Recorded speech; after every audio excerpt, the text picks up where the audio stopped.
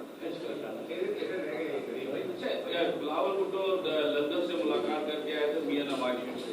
انہوں نے ایک بات ہم سے کی تھی کہ مساق جمہوریت کے اوپر دوبارہ سے کام کرنے کی ضرورت ہے. کافی ساری ضرورتیں ہیں، جیسے ابھی آپ نے کہا کہ گالی گلوچ کی سیاست شروع ہو گئی، لوگوں نے ایک دوسرے پر الزامات کی سیاست. تو اس کو روکنے کے لیے جو ہے لوگوں کا ڈائلاگ کیا جو ہے سیاسی جماعتوں کے درمیان جو ہے وہ سلسلہ شروع ہونا چاہیے، لیکن وہ ہمیں نظر نہیں آیا. 16 مہینے تو آپ کے گزر گئے، لیکن آپ الیکشن بھی اوپر سے آ گئے.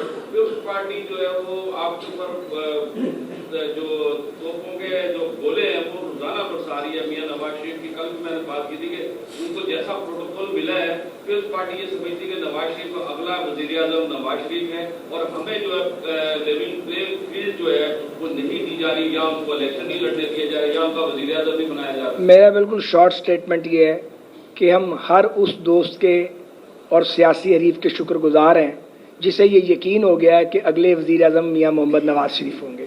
اس پہ میں ان کا شکریہ ادا کرتا ہوں. باقی یہ جو چارج شیٹ ہے یہ پالیٹکس میں چلتی ہے. آخر آپ نے الیکشن میں جانا ہے، کچھ کہنا ہے، ووٹر سے ووٹ لینا ہے. اگر آپ نے anti P M L N vote collect کرنا ہے تو کوئی بات کہیں گے تو ووٹ ملے گا نا آپ کو.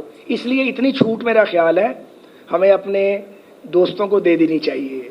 جی آپ لاسٹ کویسچن پھر ہم ادھر آئیں گے. جی کراچی کے متعلق ہر حکومت بشمول آپ کے لیے کہتی ہے کہ کراچی پاکستان کا معاشی ہب ہے، لیکن یہاں پر انفراسٹرکچر ڈیولپمنٹ نہیں ہوئی یہاں پر، وہ کہ آپ نے کوشش کی لیکن وہ ادھورا رہا معاملہ تھا. اب اگر این جی او آپ سے یہ مطالبہ کرتی ہے کہ یہاں پر آئینی اصلاحات کے ذریعے نئی چیزیں لائی جائیں، تو آپ کیا سمجھتے ہیں کہ کس حد تک ممکن ہوگا آپ لوگوں کے لیے کہ ان کے مطالبات کو تسلیم کر کے آگے جائیں آئینی اصلاحات کے حوالے سے؟ دیکھیں بات یہ ہے کہ آئینی اصلاحات ہوں گی 2/3 میجورٹی سے، ایسے ہی ہے تو نہیں. بات سن لیں، 2/3 میجورٹی ہمیں تو نہیں پتا کل کس کو ملے گی، یا میجورٹی کس کو ملے گی اللہ تعالیٰ کو پتا ہے، یا عوام فیصلہ کریں گے. ہمارا کام یہ ہے کہ ایک ڈائریکشن سیٹ کریں سیاسی قوتوں کے مابین. اور جو دیکھیں سیاست کرتے تو آپ بیٹرمنٹ کے لیے نا، ریفارمز کے لیے ہیں. ایک عام آدمی کی زندگی آسان کرنے کے لیے. جہاں عام آدمی کی زندگی آسان نہیں ہے اس کی آسانی کے لیے جو بن پڑا وہ کریں گے. یہاں بھی میثاق جمہوریت کی بات ہوئی تھی، ہم اس سے اتفاق کرتے ہیں کہ میثاق جمہوریت کو 2 جماعتوں سے آگے بڑھ کے تمام پارٹیز تک جانا چاہیے، اور ایک میثاق معیشت بھی ہونا چاہیے. اس لیے ہم بار بار کہہ رہے ہیں کہ اس بار جو الیکشن کیمپین میں ہم جا رہے ہیں، کچھ لوگ گولہ باری کرتے رہیں گے، کچھ لوگوں کو عادت بھی ہوتی ہے، کچھ کو عادت ہوتی ہے رہ نہیں سکتے، اور ہر جماعت میں پائے جاتے ہیں. کچھ لوگ ہوتے ہیں جو چیزوں کو جوڑتے ہیں، ہم جوڑنے والے ہیں. تو اب آپ ادھر آ جائیں. رات آپ کی پیر صاحب پکارا سے ملاقات ہوئی. پیر صاحب پکارا کا ایک اتحاد ہے جو اوقاتوں میں جماعتوں سے اس اتحاد میں شامل کرنے سے ملاقات کرائے. میرا خیال ہے میری درخواست ہوگی کہ سوال اب کریں، جواب ایاز بھائی سے. تو ایم پی ایم کو بھی، جمیعت علماء اسلام، مسلمان گروپ کو بھی، نون لیگ کو بھی یہ کہا جا رہا تھا کہ اس اتحاد میں شامل ہو جائے. کیا اب جو رات ملاقات ہوئی ہے جی ڈی اے میں شامل ہوگی یا سیٹ ایڈجسٹمنٹ کے متعلق کی ہوگی، اور جی ڈی اے کا دوسرا کیا کردار ہوگا؟ جی شکریہ. جی ڈی اے سے بھی ہمارا رابطہ ہے اور ملاقاتیں بھی ہوتی رہیں. ان کے سیکرٹری جنرل ہیں صفدر عباسی صاحب، اور یہ اس کی شکل تو وقت کے ساتھ نکلے گی. ابھی تو فلوئڈ ہے، مذاکرات بات چیت شروع ہے، اور یہ وقت آنے پہ ہوگا کہ کیا فیصلہ ہوتا ہے. تو یہ ابھی قبل از وقت ہے کہ ہم اس کے اوپر کوئی کامنٹ کریں. نہیں اب پہلے ادھر کی بات، اب آپ کی بات میں ہے، پہلے وہ راؤنڈ مکمل کریں.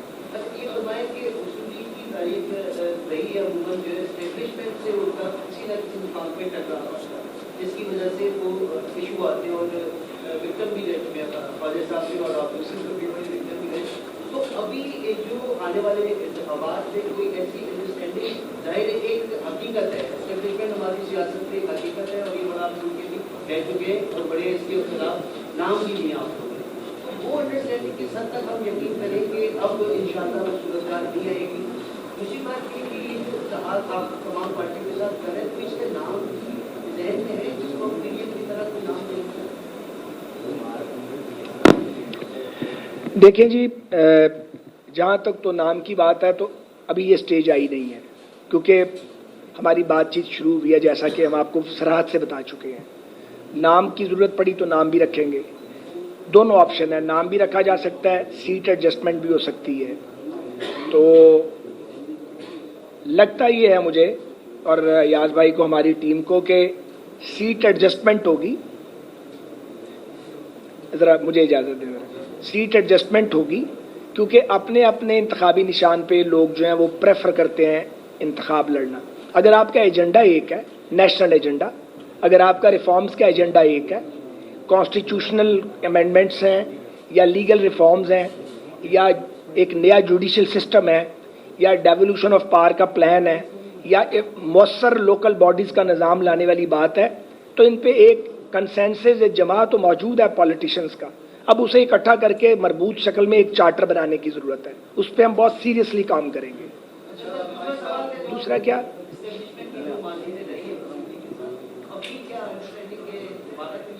دیکھیے جی، گزارش یہ ہے، ہم نے کوئی پہلے غلطی نہیں کی ہے، ہمیں کوئی ریگریٹ بھی نہیں ہے۔ اگر پرویز مشرف کے مارشل لاء کو ہم نے اپوز کیا تو وہ ٹھیک کیا، اگر کسی مارشل لاء سے ہاتھ ملایا تو وہ غلط کیا۔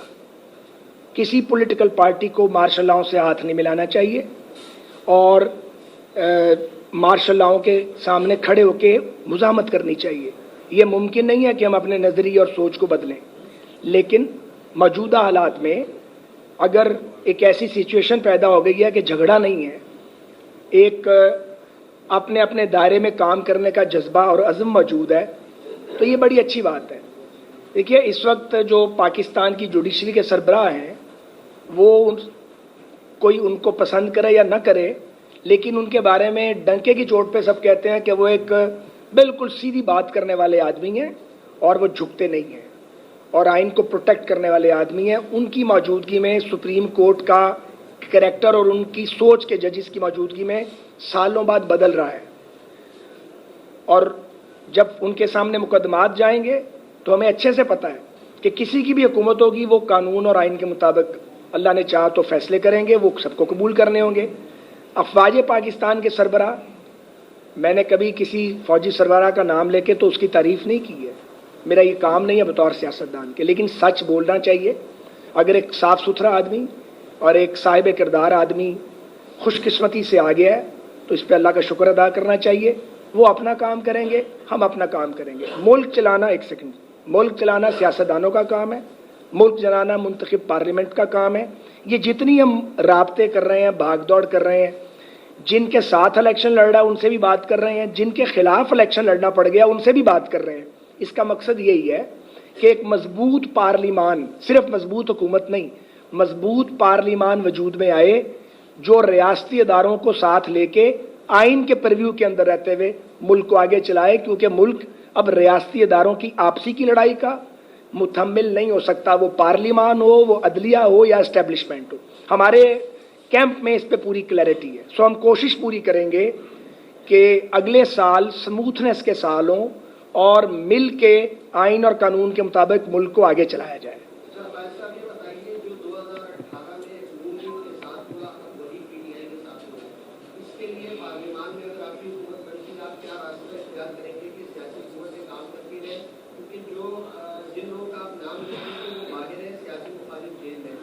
کراچی میں آپ نے بات کی کہ تمام لوگوں سے آپ بات کر رہے ہیں، ملاقاتیں بھی ہوئی ہیں، تو کیا ان ملاقاتوں میں عوامی نیشنل پارٹی، جماعت اسلامی، لبیک تحریک شامل کی ایک ووٹ موجود ہے؟ اور آخری ایک سوال یہ کہ اگر حکومت بنتی ہے تو ہندوستان اور افغانستان کے ساتھ تنازعات طے کرنے کے لیے میاں صاحب کی کیا پالیسی ہوگی اور کیا وہ اس کو امپلیمنٹ کرنے کے لیے بااختیار ہوں گے یا نہیں؟ یہ 3 سوال ہیں، میں اتنے میں ذہین نہیں ہوں، ذرا کم ہوں، تو آپ مہربانی کر کے پہلے ایک سوال کریں پھر میں جواب دوں گا۔